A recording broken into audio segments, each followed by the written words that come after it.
This is the next edition of Mr. The Point. I am Hollywood Rayshawn with my guy, the real BK, Bob Kelly. Man, there's a lot of things to touch on and to get into. We're talking all things Celtics tonight.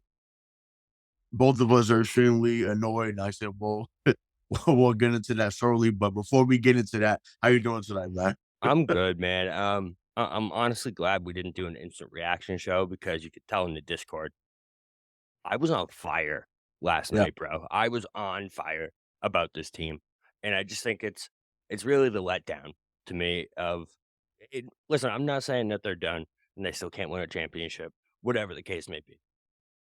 I'm just saying I was expecting a different vibe and a different feeling inside my Mhm. body in this playoff run, and it's just very disappointing so far. But we'll get it. Yeah, no, I mean that's a great segue into what we're gonna talk about first. So yeah, so now the series is decided to the Philadelphia 76ers and Doris Burke defeated the Boston Nice. Celtics 116 to DK 115. standing up for it too. I Was it I just Celtics Nation? DK Sizzle was like standing up for. I'm just kidding. He didn't. I don't yeah, think. it's just God. I mean, listen, and before we get into the nuances of the game, what happened, it just I have to start with their broadcasting. And I have to put a caveat in there, and people know where I'm going with this because if you listen to us, you know what I do at TD Garden. I'm there. I've had the pleasure of meeting both Doris Burke and Mark Jones. Off camera, two of the most nicest, genuine, just loving people you would meet. Like, just real cool, like all that. That being said, the level of favoritism they have showed, the level of bias they have showed in this series is fucking awful. It's awful. And once again, Mark Jones, I usually enjoy his calls. Once again, he's been over in Yeah, me too. Sacramento. He's been over in Sacramento now the last few seasons after he took over for Grant Napier. And I got Kyle Draper that was here is now over there doing. So he's done a great job. Draper's in And Sacramento. I didn't know that. yeah, he's over there. That's why he left here. Oh, okay. So it's just like it's unbelievable to me just how every little call, like, Joel Embiid or whoever on the team could have thrown someone into the stands. Oh man, he was just really provoked there, and he doesn't normally do this, but it's just like are you for real? Like, and once again, yeah, you're a New England person. You went to Providence College, and once again, I'm not saying that you have to be Tommy Heinsohn. I want to make that clear. You don't have to be Tommy Heinsohn. You don't have to be Mike Garmin. That's not what we're asking. But just call the shit down the middle.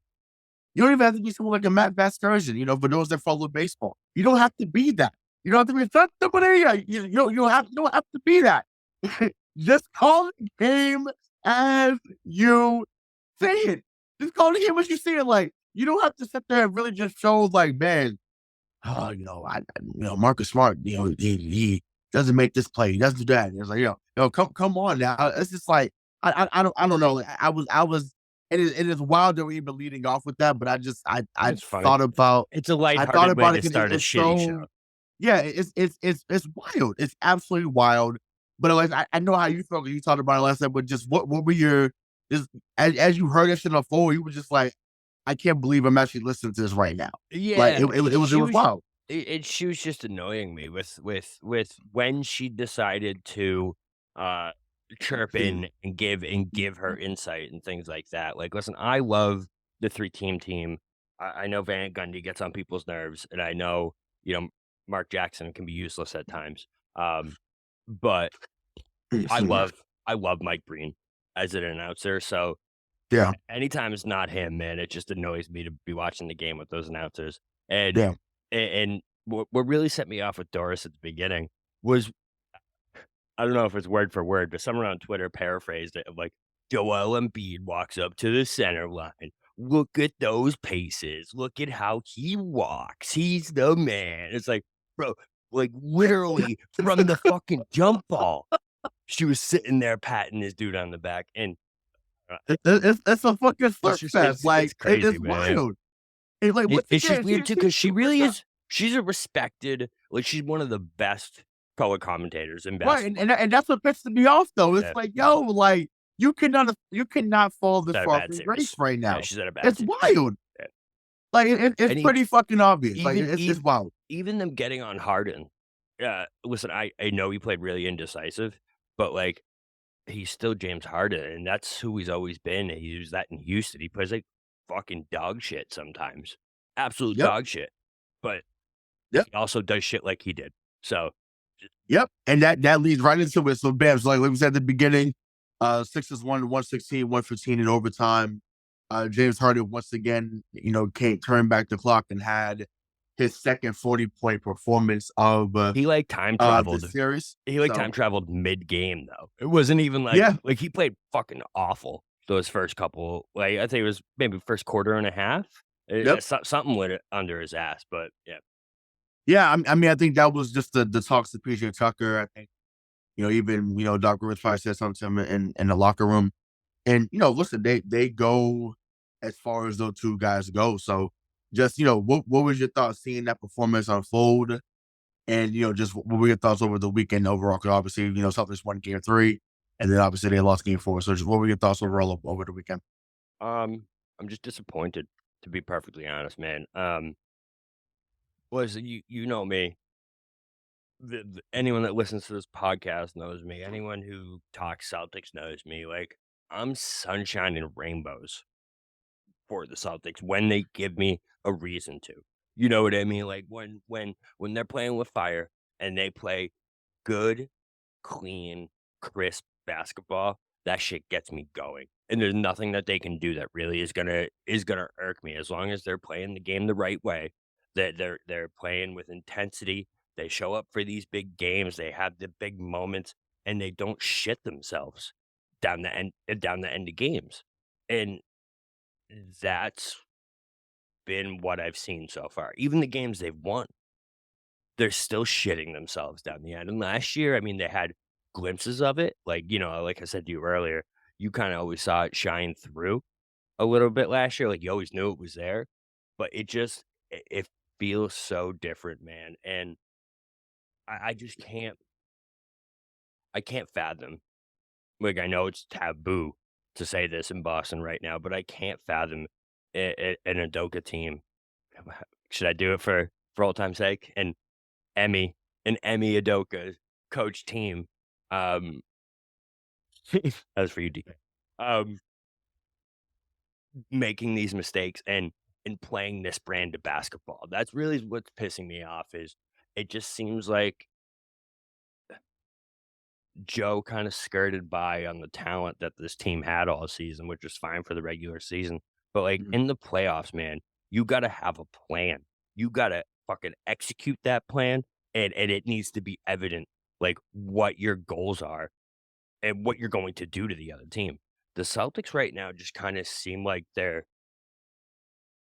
a more mature version of the 2016 Celtics, the 2017 Celtics. You know what I mean? Where it's just kind of all over the fucking place. They have like 9-minute stretches where it's awesome, and you're like, "Let's go! This is the team we've been waiting for." But Right. then they have the next 4 minutes where they give up 6 easy layups and 4 switches of fucking Al Horford onto a goddamn guard that we can't figure out for 10 fucking games. You know, it's just it's to go from the luxury of having a team that was, maybe one of the best coaches in the NBA. You know what I mean? Top 3, easy top 3 coach in the NBA last year, to this is so telling and so glaring what's different with the team. That, like, Yep. I know all these other things matter, and I know Tatum matters, and I know all that shit matters. Yep. No matter what you say to me, it boils back to Joe, man. It really does, because it's just Mhm. I don't see a good coach letting this team do this shit, man. Because we've seen what a good coach can do with these guys. Yeah. And No.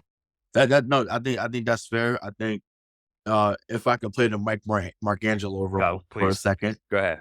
Um, they were 2-2 at the same time last year. I know.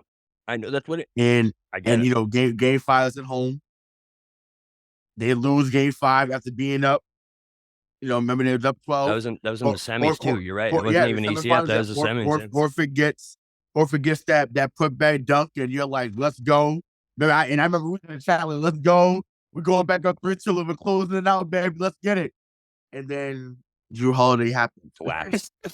And Drew Holiday went bananas on the same team, essentially, except for Brogdon. So just what do you say to that? Because obviously there's people that have that mentality of what I just mentioned, like, yo, this is the same thing that happened last year and they got to the final. So just, I know you're big on vibe and big on, your favorite, your favorite phrase, DNA, that DNA. championship DNA. So just, you know, just is it just a different vibe to you? Is why you don't feel the Yeah. same way as you did, So this time last year? Because it is the same result as of now, but just what do you think is different right now than what we saw this time last year? I think what encapsulates this whole thing is I saw a quote from Jalen Brown today, right?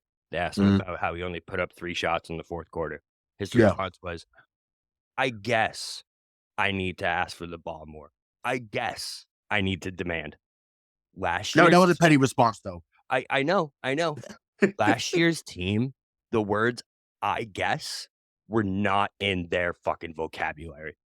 Not in their fucking vocabulary. Last year, their fucking vocabulary was, "We ain't afraid of no smoke. We ain't afraid of no smoke. Bring anyone in the fucking league on because we're not gonna let you score 100, and we're gonna score 120 every fucking night." It was Yep. just the confidence that the team walked with and the swag last year, right? I feel like that's something that I'm huge on too, is like, you can feel when a team has that swag. You know what I mean? When they Yeah. know they're the fucking shit. And I just don't think this team thinks that, man. And Yeah. I think it just boils down from the top. Because when you have young guys, when you have dudes like this, right? I know we're not like analyzing the game at all right now, but like when you have dudes like this that are young, I know we're using that young excuse, but that are young and dudes that just don't seem to be able to get that level of intensity themselves. They're Mhm. not a LeBron, they're not a Kobe. Tatum and Brown are amazing, but it doesn't seem like they have that like warrior competitor at this point. But Yeah. what you need is a coach that has that fucking warrior competitive spirit, bro. That dude who is gonna make them go back out on the court like, let's fucking kill these guys. I guarantee you And 9 times out of 10, they're walking out of the court right now like, "Oh, yeah, let's get it. Let's go. All right, bro. Come on." yeah, It's I just mean, different. right. And honestly, I think that they've got to a point where they feel like they can just show up and turn it on. Like I think that's how they feel because game 2 they did that, and then game 3 obviously they did it when they needed to. Like they still shut you down when they need to. They still make the right plays for the most part, when they need to. So I think it's easy to get caught up in your own hype. And once again, it's wild to say because we continuously say that time after time after time after time. And as a fan, and, as an analyst, as a podcaster, watching this team, it's like, you're like, this is infuriating. This is ridiculous, to see. And like I said, I talked about it in the lead, but for Harden to score 42 points, once again, and I know DK doesn't think that this version of James Harden should be doing anything, but once again, he is a He's still first hardened, bro. He's still ballot. hardened. Yeah, he's a first ballot Hall of Famer. Listen, those Like guys, they'll there's no they'll way that always he should have those be nights, you know? right. Yeah. Now, granted, we shared the poll on Twitter about who thought, who should receive most of the blame. And I think it was overwhelming that I think about close to 60%, said Missoula, that they went to Brown, then Tatum, and then the other. I am wondering who people thought the other would be. Marcus. Is Marcus. but whether it's Marcus, maybe it's Brad Stevens, maybe Brad Stevens is the other, right? Uh, I know people were like, listen, I want to go back to this because Never mind. our Never own mind. Joe, Never mind. yeah, right, our I own I Joe, can think of one thing that's the blame. That's, right.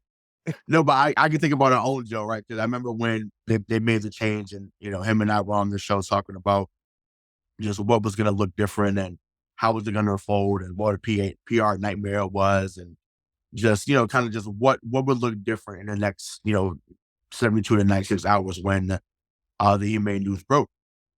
And, I said from the jump, I said, well, I mean, granted, they obviously won 57 games, so they didn't fall. If anything, they improved wins wise, right? Like, At, that's like at the at the least. all right, But yeah, what? I was gonna say, it's like Bill Callahan winning 13 games with the fucking Raiders after Gruden left. Or, Yeah, correct, it's the correct. same shit, bro. Well, I mean, That's all well, it is to me. This is I also, Udoka's team. I want to get to the Super Bowl though. But I mean, I want to get to that shit every. But no, that's the You know what excellent. I'm saying, though? Yeah. Yeah, no, sure. Excuse me. I think that's the excellent point there. But like I was telling our Joe, I was like, to me, I don't know. It feels like the Ime played in the league. He served in the pop. Obviously was up there in that Brooklyn with that Brooklyn team. He was also in Philly as well. So I think there was just a lot of different things that he knew about the game. Having Damon Stoudemire there was huge. Having Will Hardy was there. So they lost a lot of that brain trust in a matter of, like really less than 12 months. So I think that's where the adjustments are being made on the fly. And yes, I do think had the whole brain trust been there, does Joe Mazzulla look better in making final decisions? Absolutely. I think without a doubt, Because he makes them. Because he we're would not make. having the same conversation. Yeah, say it again. Because he would make those decisions. He would actually do Yeah, something no, at yeah, the end of for the sure, games, for is what sure. you're saying? Yeah, exactly. I think that's where Sorry. it would step up, but it's ridiculous that now we're having this long segment about what do you do as a coach or what don't you do, more importantly, as a coach. So I agreed with the fans that voted on our page earlier as we recorded this on a Monday night. I do think that that he should receive the lion's share of the blame. He even came out and said that he should have called that time out there. So just speak to that. Well, it wasn't the final possession, but it was a possession that changed the game. But just speak to what was going through your mind as you saw it happen. Because for me, it felt like it was happening in slow motion. But I want your thoughts on it before I give my breakdown to it. So I was having flashbacks of the Brooklyn possession from last year. Mm, Right? And I think that's what Joe was thinking. You know, um, it's a different. It's such a different situation because they just hit a three to fucking tie your ass up, bro. They just came back from the dead on you. You got to tie. You got to time out and fucking regroup, bro. You gotta be like, all right, guys, that sucked. Let's let's win this game. You know, mm, the Brooklyn thing was, you got that defensive stop. Everyone was amped up. Let's go down. Let's score and fucking win. It was different. This felt sloppy. mm. It felt discombobulated.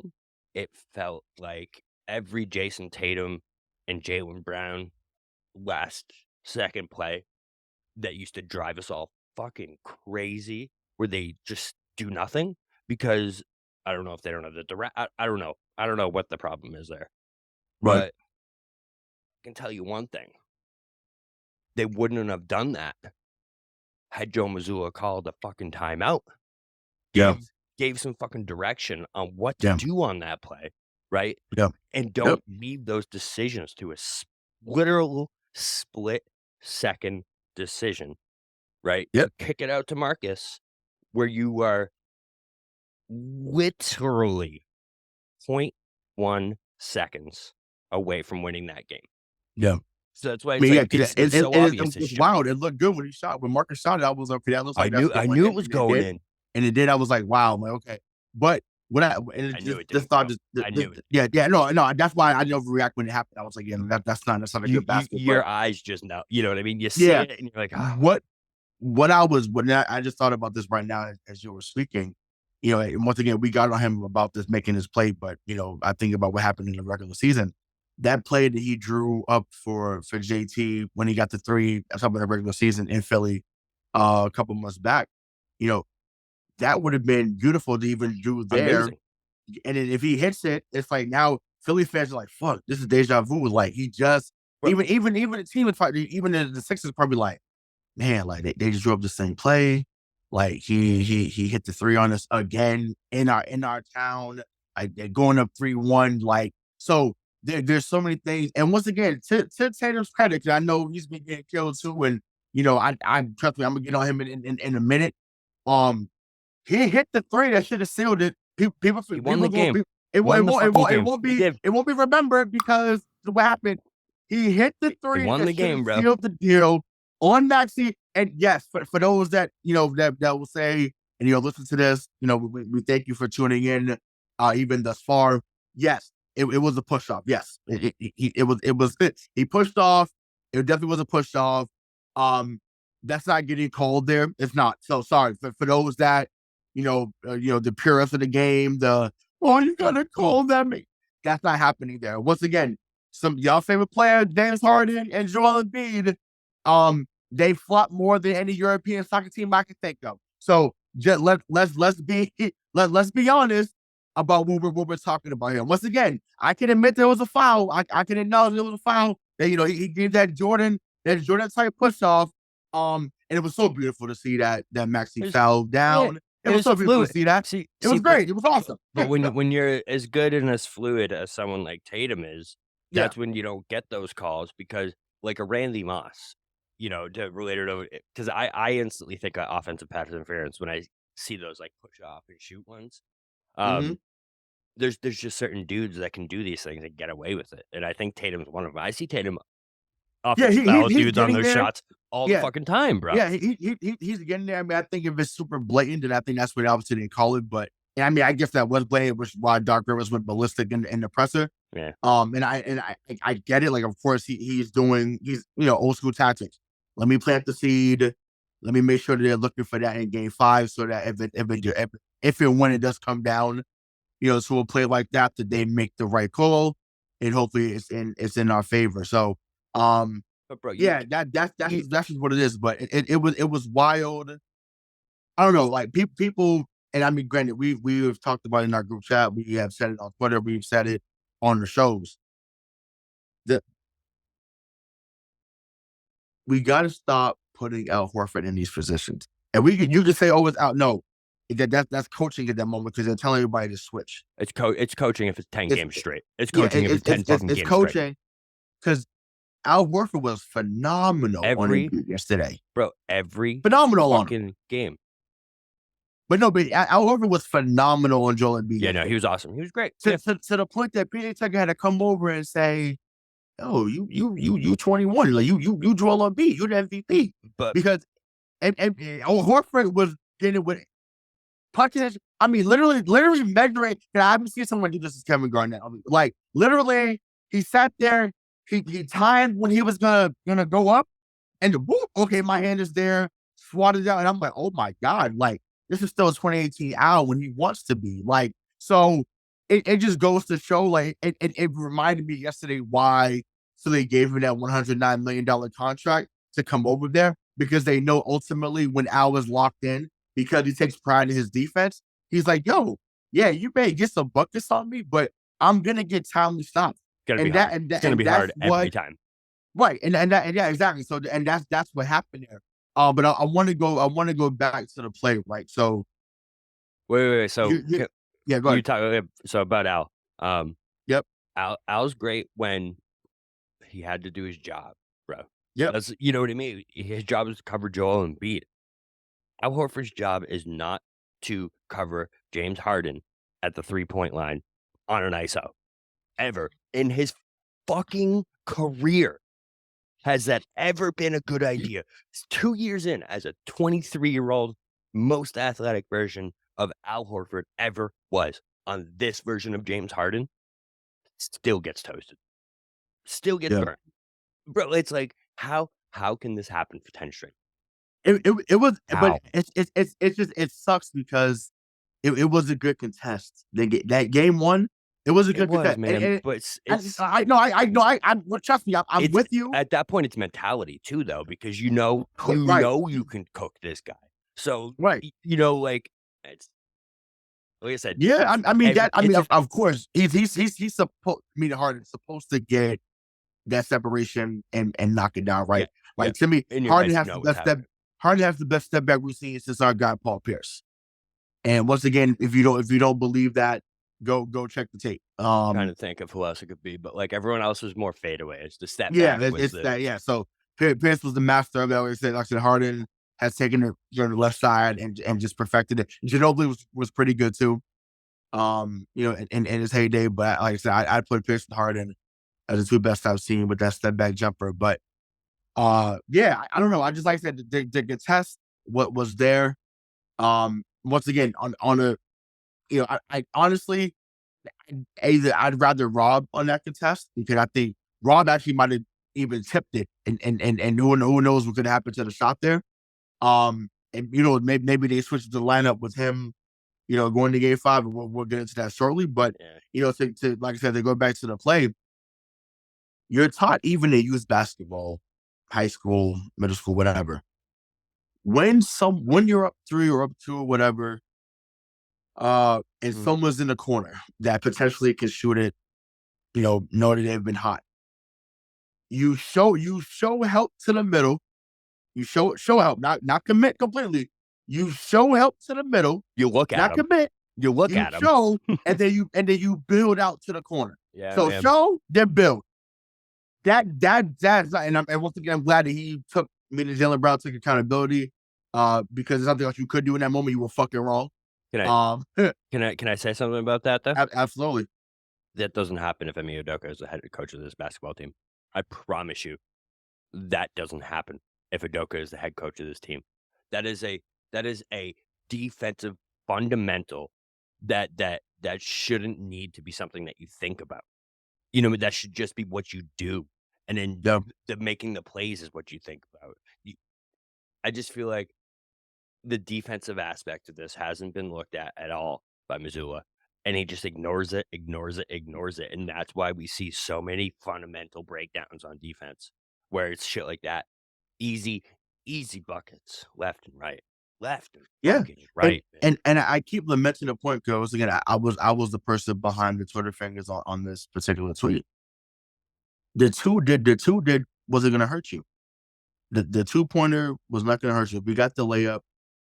Granted, I could have called it and 1 because it was an B. Sure, sure. Yeah, absolutely. To me, I just think they would have made the right. Horford would have made the right play enough to just like, okay, let him, get to 2. It's tied. Then you could have called some or whatever you did and just kind of go from there, right? Mhm. Um, but like I said, take the 3 kind of changes everything there because now you're down 1. Now you're moving frantically.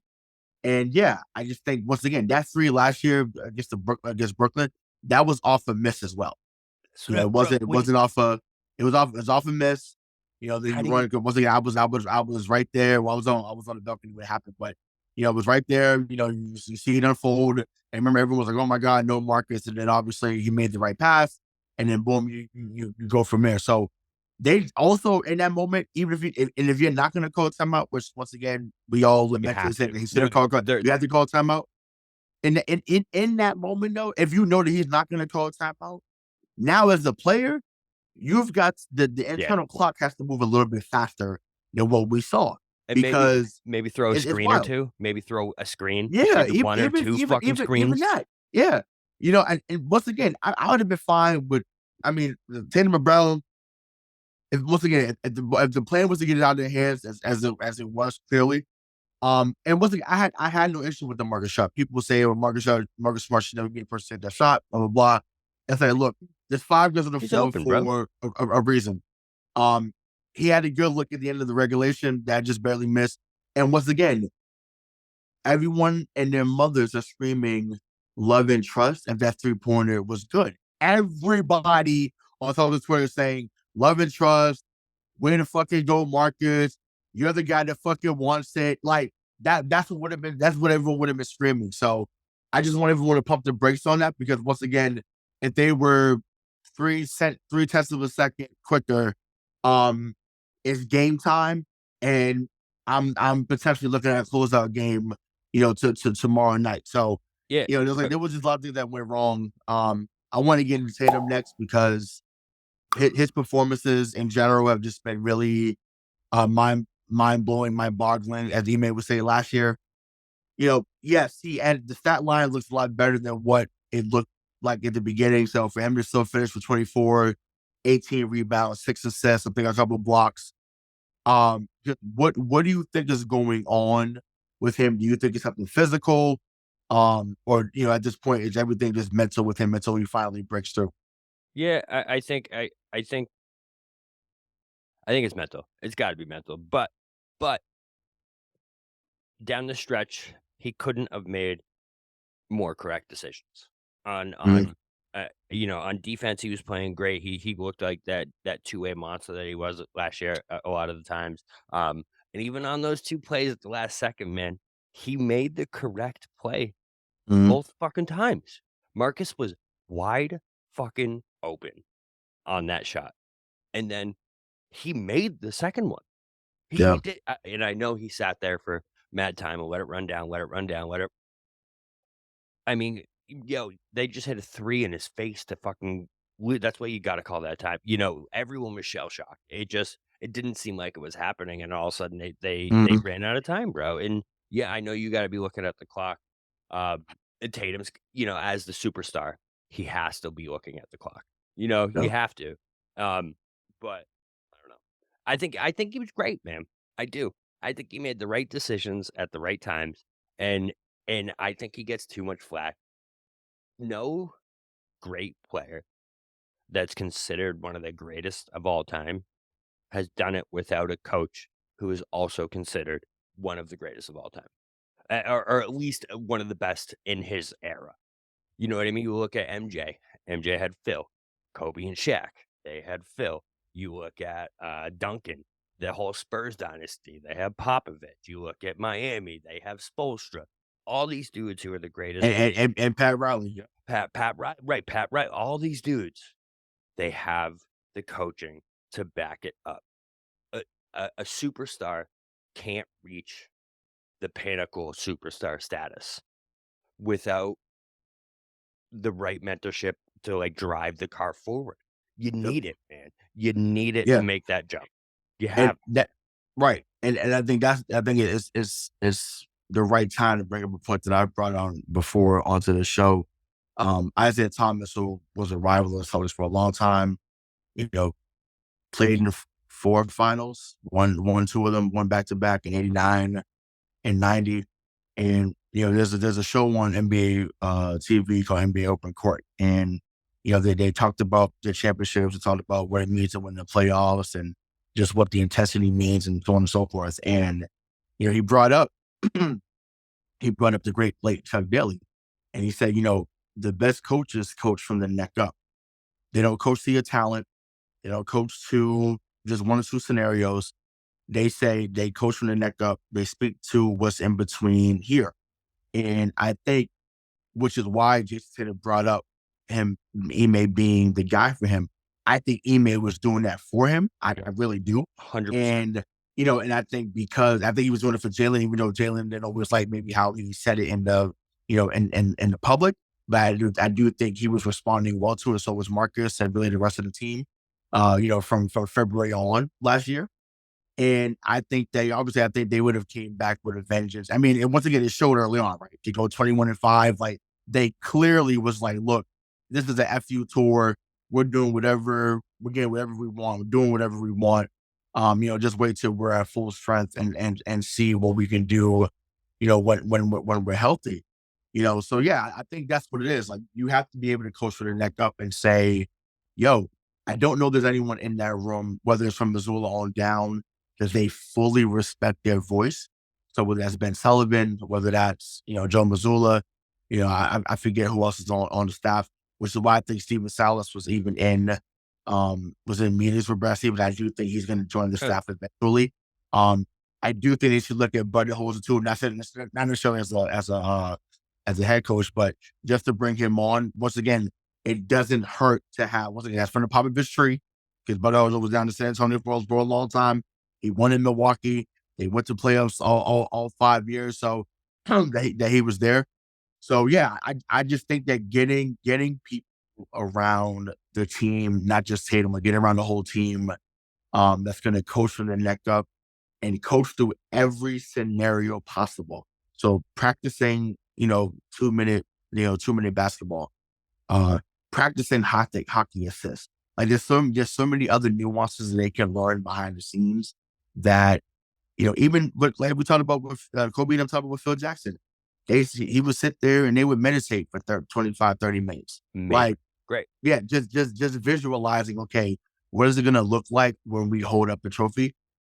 Doc even did it here apparently because KG and them brought it up too, like with the Ubuntu thing. So I, Manifestation, bro. yeah, manifestation, right? Which we talked about before getting on here Mhm. tonight. So it's just like our time is coming. So it's just like I just think that that's the next level. And yes, I don't want to give the cop out that Tatum just turned 25 and Brown is still 26. Um, they are both approaching the 100 playoff game mark. That's a lot more than most people can say.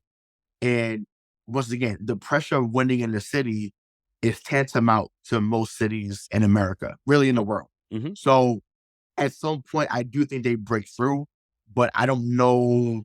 I don't know who that coach is. Maybe, and once again, this is a name that we brought up earlier in the season. Maybe he's an assistant in Philly right now, and he played here. Sam Cassell. Sam Cassell I maybe love it. is. Fucking I love it. think I think that would be a guy. Once That's the again, kinda three guy they three time need here, champion. man. Yeah, three-time champion. He's gonna get in everyone's face, right? Yep. Um, was He's got an ugly never face shied. too. Yeah, never shied away in big moments of his career. Um, was a prominent figure in every place he went. So whether it was Houston, New Jersey, Milwaukee, and obviously, ending his career here in Boston and closing that championship. I remember the big three that he hit in San Antonio when they had lost like 17 years in a row in San Antonio. So I just think someone of that ilk, of that mold would be beneficial, not just for Tatum, but really the rest of the team to say, look, you guys are right here. Like the championship here, you guys are just right there. And I'm gonna get you here. Not just like I said, physically, y'all got it. It's a mental thing in this moment. And once again, we could go out there and be the best team. Come June. Because once again, you want to play on Mother's Day, but the goal is to play on Father's Day. It's Yeah. it's it's, it's, it's just that simple. I just think it's crazy to take these guys and expect them to be able to to see the game, think the game, and attack, like, see a defense, break it down, attack it at an elite level without a fucking plan, without something to you know what I mean? Mhm. Without something to really attack that fucking defense. That is Right, if you actually know the game of basketball, that is a lot of thinking that you have to do in 24 fucking seconds. You gotta be right. all over the fucking place rather than I just feel like when these 2 right now because, they're like you said, they're still young. They don't see the game like a guy that's been in the league for 11, 12 years yet. They just don't. Mhm. It's a fact. So, they need a dude that's gonna get in there and be like, "Listen, here's your plan. You need to execute it at the elite level and the Yeah, elite talents that you are." And that's the shit that we see them do that we saw them do with Udoka. There was a clear fucking plan, and they executed it to the point where they were one of the best defensive fucking teams ever, yeah, ever. yeah. And it's like, come on, the writing's on the wall here, guys. We need someone who's gonna come in here and take it to a next level, not someone who's gonna come in here. Bro, can you ever picture Jayson Tatum and Jaylen Brown getting pumped up by anything that comes out of Joe Mazzulla's mouth? Anything. Hmm. And once again, I mean, I know he's been there for a while because he was there under the Brad, Stevens regime as a head coach. I just think I think he's a he's probably babysitter. he's probably good in player development. I feel like if you're shooting on the side and you Yes, need like yes, that's perfect. you need someone to kind of just like Perfect role for kind of Joe. vent to because you're not feeling what's going on in the moment. It's just like, hey, stay the Mhm, course. He's mhm. that type of guy. That's what he is. Um, which He's and he's once the again, shot nothing wrong doctor, with bro. that. Nothing Yeah, wrong he's with the that. shot doctor. Right. Exactly. Nothing wrong with that. But it's like you need in this particular city at this moment, at this juncture, like once again, let's go back once again. This is before you and I both were born, but obviously we're both historians of the game. I couldn't imagine if I mean, even though they won with Bill Fitch, if Bill Fitch had continued to be the coach here in Boston and then not go over to KC Jones because I don't know who the coach was his rookie year here in Boston, but meeting Larry Bird, but you know, Fitch takes over, they win in 81, being Houston, they lose in Philly in 82, they get swept excuse me, by Milwaukee in 83. So now I'm sure the papers were like, well, what's going on? Like, we have Larry Bird and, Mikhail and Parrish. And, so I think that's something they go get deep. Bob Ryan Yeah. was over there typewriting Yeah. away. Yeah. Exactly. Exactly. So I think that's something, you go get Dennis Johnson. You go get, obviously Danny Ainge was coming along. So, and then you bring in Casey Jones, right? Who wasn't something great. And, once again, had been there as a player, had been through every scenario possible, had faced guys like Will Chamberlain, faced guys like Elgin Baylor, faced guys like Jerry West, and Hal Greer, and, just you can name all the great players that Dave DeBusschere, Jerry Lucas, like they went through all those guys, right? So they were able to buy into what Casey Jones was saying. So once that happened, his first season there, they beat the Lakers in 7. They go to 4 straight finals in a row and win 2 of those. So it's just like it was a Magic Johnson hook shot away from winning 3 out of 4. You know what I'm saying? So it's just like, I don't know. It's just like, and we keep harping on the coaching. And I know for those that listen to this will say it should be, it's the player. Yes, it is the players to an extent, because at the end of the day, you can draw up the greatest play of all time. If it is not executed to the extent that it's supposed to be, then everyone there looks foolish from the coach on down. I just think it's very obvious. Even the way the players are speaking at this point, they don't like the way that they're approaching every single game. They don't, man. They don't like not having a plan. Who said that we don't have an offensive plan? Was it Marcus? Oh yeah, it was Marcus. Yep, bro. I guarantee you, Marcus cries about Udoka every single night. Marcus and Udoka were the perfect partners in crime because they saw the game the same way, bro. It was, he was. I hate it. I hate it. I hate that this is where we are, man. I feel like we're in like an alternate reality, honestly, because like it doesn't feel right that we're sitting here and Udoka's not the fucking coach of this team. We're not going to the finals again, and it's not that same fucking demeanor because it's So just let me give you another reference before we get into the player Jaylen Brown. okay. This is like when Jimmy Johnson left and then Barry Switzer took over. Yeah. Yep. Right. Same So thing. Same now thing. you won with Jimmy's team. You won. Yep. But after that, it was like, okay, well, if the trade me couldn't stand them, like Robert couldn't stand them, like, you know what I'm saying? So it's like that's exactly what's going on. What always you know what I'm happens, saying? man. They have the success. They have the success early, and then once their game plan and their dudes get implemented, that's when it starts to go downhill. Yeah, exactly, correct. And I can almost guarantee that's what if Joe stays the coach of this team, man, it's gonna be a rough couple years. It might look good on the surface, unless they break through and win. Yeah. All right. So yeah, you're right. I'm sitting here all doom and gloom, bro. Yeah. So unless they break through, and once again, I wonder, because I know it's been a lot of doom and gloom that people are listening to. Yes, it's still very possible that they break through this series, that they break through the conference finals, and they face whoever they face in the Western Conference. And you hear, I hear Eddie Palladino say, and that's the ball game. Your Boston Celtics are a 2023 NBA champion. Once again, that could very well still happen. But once again, it's a matter of consistency. And once again, at this point, what do you want to be remembered for? So I'm speaking to Tatum, I'm speaking to Brown, I'm speaking to Smart, I'm speaking to Al, and the list goes on.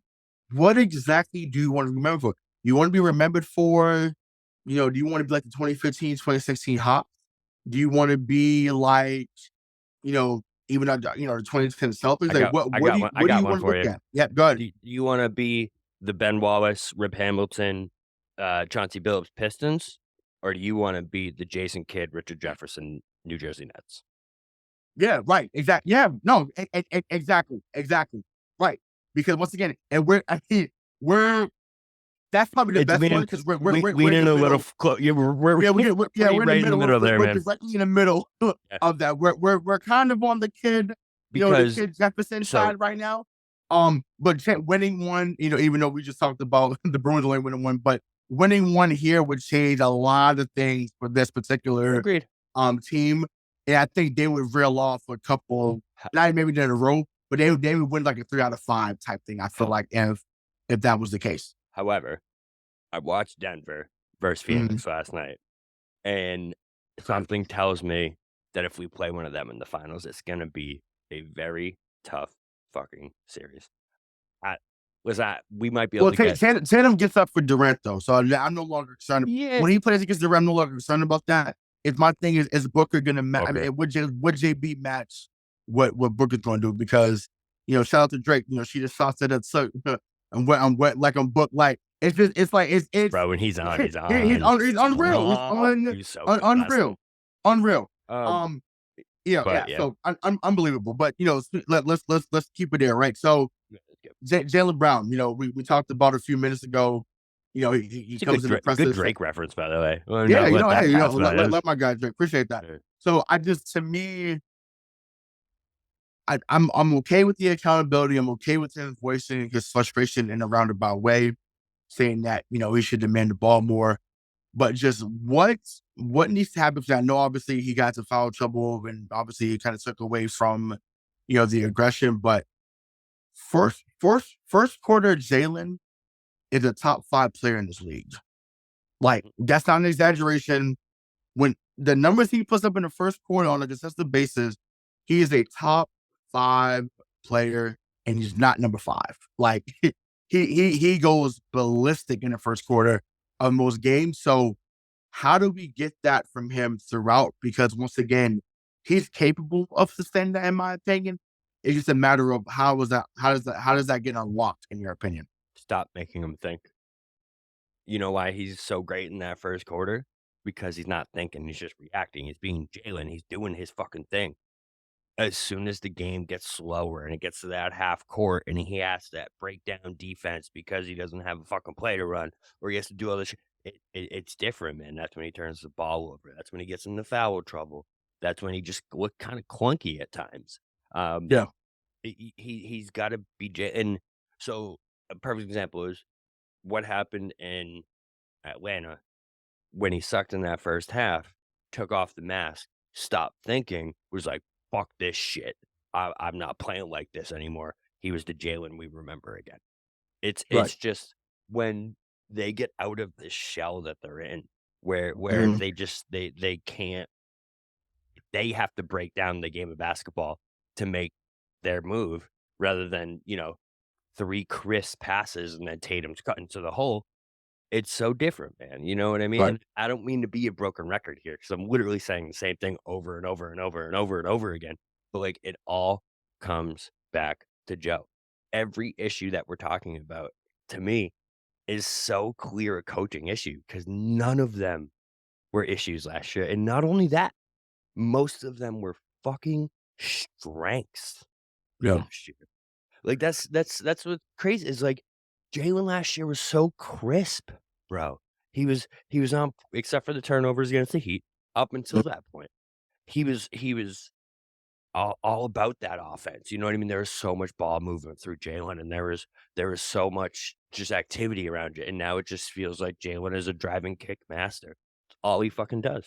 Yeah. I mean, and also too, but speak to the mid range that's really been lost on this team, because I feel like they're going 2018 Rockets, where it's like, okay, Yep. either I'm gonna shoot the 3 or I'm going for the layup. So just speak to how the mid range game, not just for Jalen, but for JT and really the rest of the team, speak to attacking that in the middle of the floor from the elbow. How can that change the game for them going forward in the series? You need a fucking game plan, bro. The game plan right now, all they do is pick and roll and drive and kick. That is 100% of the Celtics possessions. Watch it. Or ISO. Or ISO. Those 3. And it just rotates. You know what I mean? They never I think I counted because I started to get pissed off and I was like, let's see. Let's see how many times the guard's coming down and he does his hand fucking motion and calls out a set play.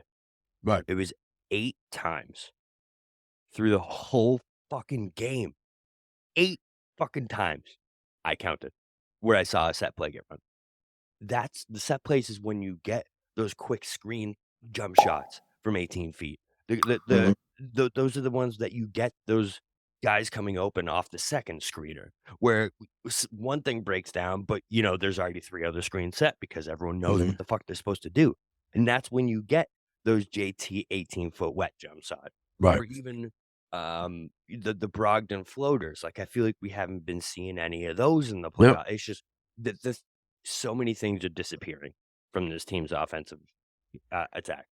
Yeah, and but that's why I've always said, and I've been a firm believer of that. You have to score on every level. Ha Yes, it's effective to get a layup. Yes, threes are more than twos, but there's nothing wrong with being a Rip Hamilton.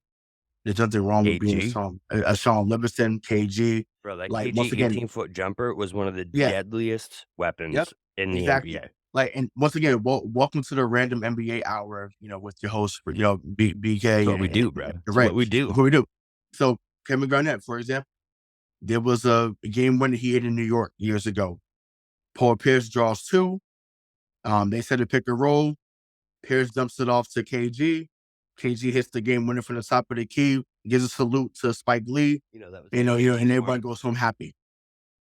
More moments like that, putting your best two players in action, which once again, what you know what it looks fucking familiar? Oh, Action, because movement, Harden and Embiid are doing it because Doc is doing it. So because 'cause they're fucking push your two best moving, bro. players, right? Move. Push your two best players in the action, and then let them make the decision.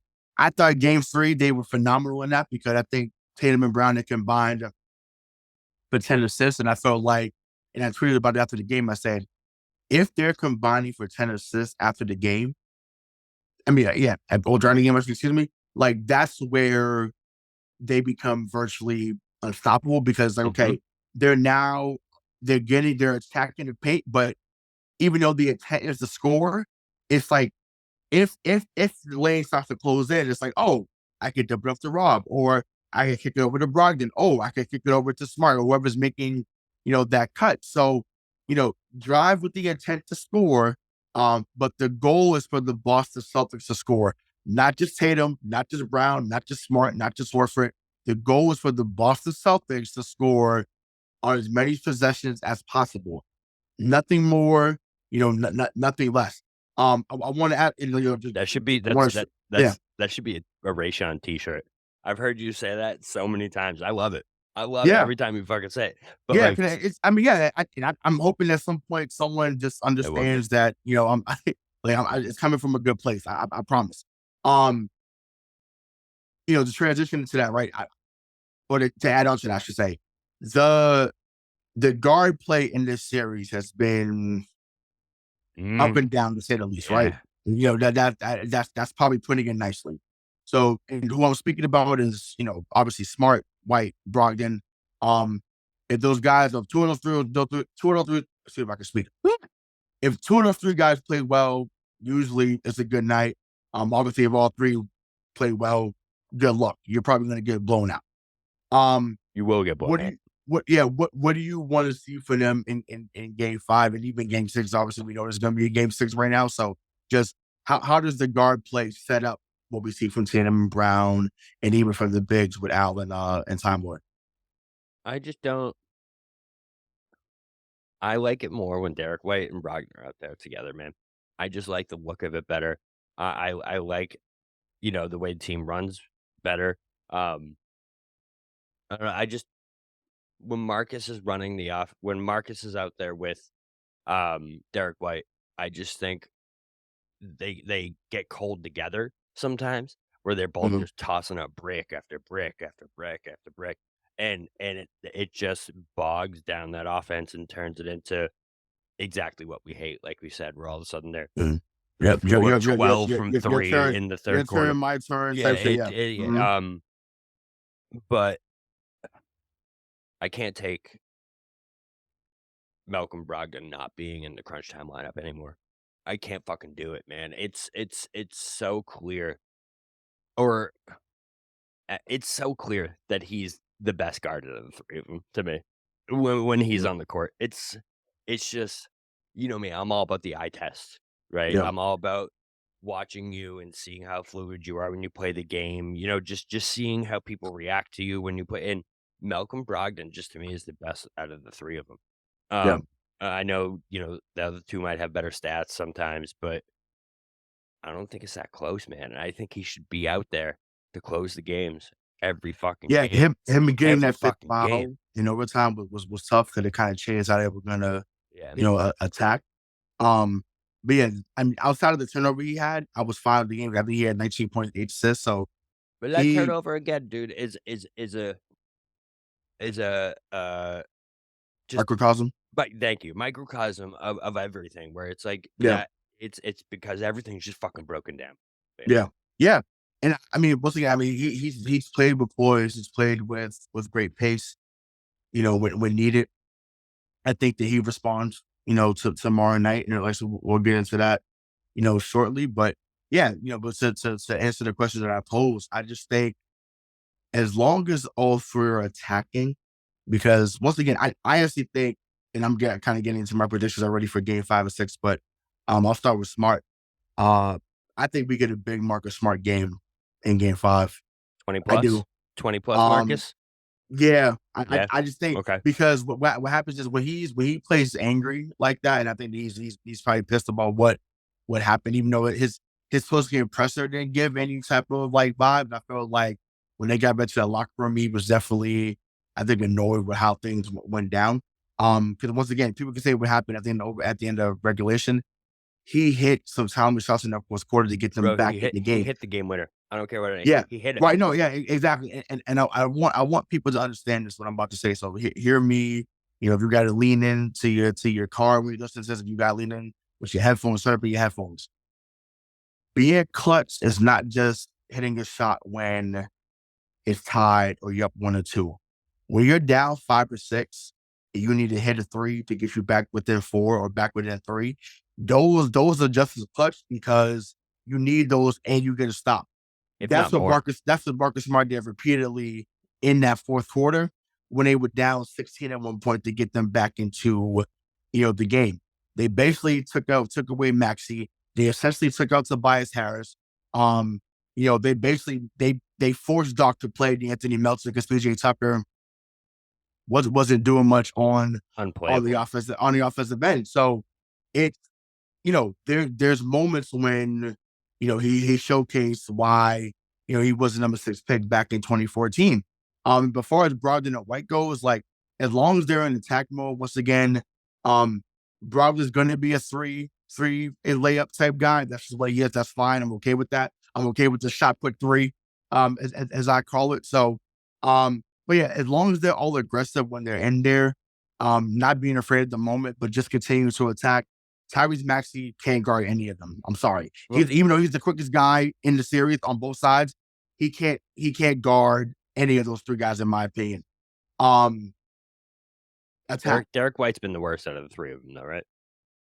for this series, For yes. this Like, so series. obviously, This yeah, for is this series, this yeah, is for this is sure. more reminiscent of last year Derek White, where he looks a little off with his jump shot right now. Yeah. He needs to get that flow back with the jumper Well, because everything hopefully else they kinda get falls past. in line. Remember, right? Because remember last year he wasn't that green in the walking series, and then he caught fire against Miami. So Yeah, let's get there. hopefully, Let's get hopefully it's there. a repeat. Hopefully it's a got to get there, but hopefully it's a repeat.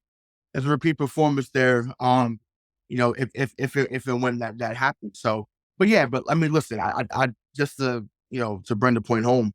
As long as you're aggressive, make timely plays, set up the Jays where they need to be on the court to be the best version of themselves.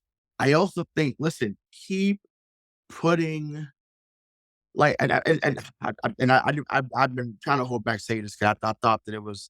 Like I said, I've been trying to give a Say it. good, Say it. unbiased, but just that Jayson Tatum, the Anthony Melton can't hold your jockstrap. I just want. Once again, I've been trying to give an unbiased and be, but there's no. And once again, the Anthony Melton has shown me something in the series. And I've seen him play a little bit in Memphis. I was, in the words of Shaq, I was unfamiliar with his game. Hmm. He Really? he's a guy that we would love playing here. If he was on the team, we would Oh, yeah. enjoy him being off the bench. No doubt about it. Um, but I'm sorry. On his best day, he can't hold a candle, he can't hold water, whatever analogy you want to use to Jason Tatum. It just can't happen. He ain't Tony Allen. Um, he's not Ruben Patterson back in the day. He's not. I'm trying to think some other guys. He's not Rajah Bell. Like he's not any of those guys. He's not Mark Shumpert for recent memory. So he's not any of those guys in my opinion. Once again, I think very good. I think he's given him more than what Matisse Thybulle gave him the last few years. So I give him credit for that. But he's not in the category of those guys that I just named right before. So it's just like, yo, stop giving them credence to think that he can play on that level. He can't. If Tatum says, just like how Tucker said, yo, you Embiid, well, hey, you that guy? Well, so are you, JT. When you choose to say, and can a motherfucker on this planet stop me? It's a wrap. We saw it in game 6 last year against Milwaukee. We've seen it. We saw it all first round series against against Brooklyn last year. And look, I'm not of the camp that's saying that Tatum should get 35 in the series. And Leo, that was for you, brother. I know that's how you feel. I don't care about that. Do you have one more point than the other team at the end of the game? Yeah, That's what that's all I care about. Man. I don't care how it looks. I don't care who dominated. Just at the end of the game, can you say that's the ball game? Celtics win, this score to that score.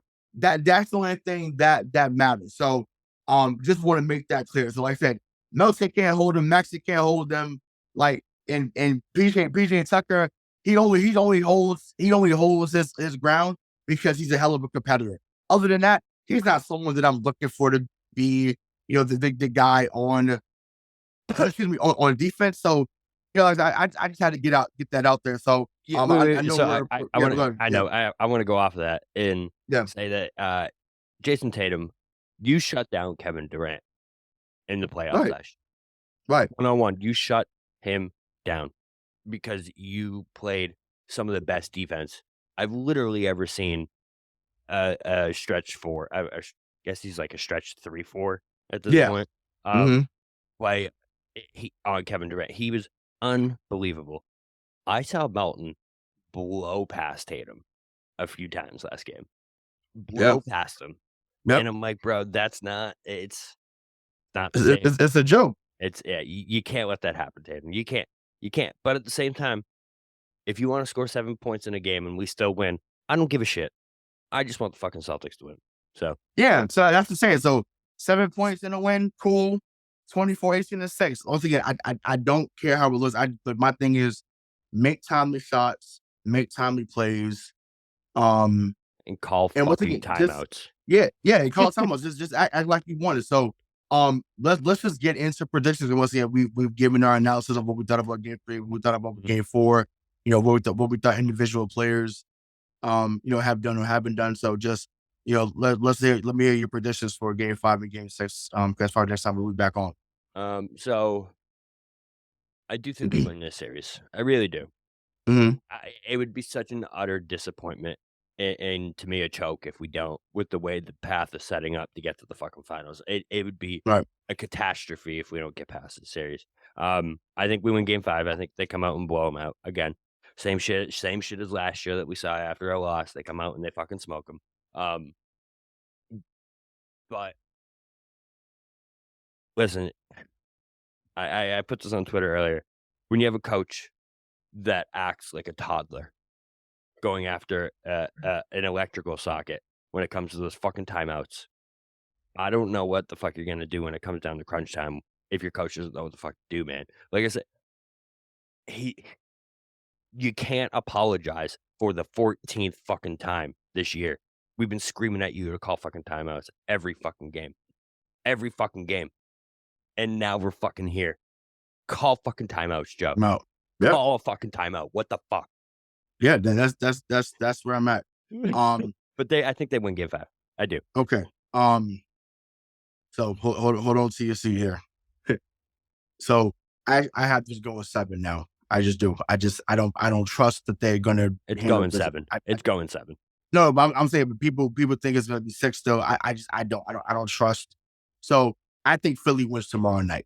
I do, and everyone's stunned, just like last year. Milwaukee, oh my god, how can so sad? Tatum comes back Thursday night, or maybe even Brown goes 8 shit on him and bring him back here Sunday. Like I said, remember I told you the story last year. 3-1, When we lose game 5, and I remember we lost game 5, and I remember us, we're getting dressed in the locker room, and we're seeing players go into their cars or to get to the team bus, and um you know, we walking by the players, we're walking by different staff members, and everyone's giving fists a pound at everybody saying, "Hey, see you Sunday, see you Sunday." Like, our work here is not over yet. See you Sunday. So, that still gives me chills when I think about it because they blew them out the fucking I just building, got game chills. 7. I just So, got chills.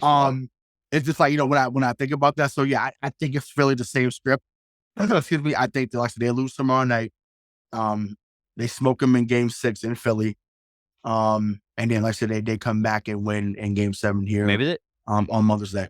maybe that's what they need. Maybe they need a 3-1 fucking hole to dig out of to get their ass in shape, because I can tell you this. Right now, I feel like the path is like the ideal Celtic path is for us to coast all the way through the ECF, right? We keep playing like this. Too easy.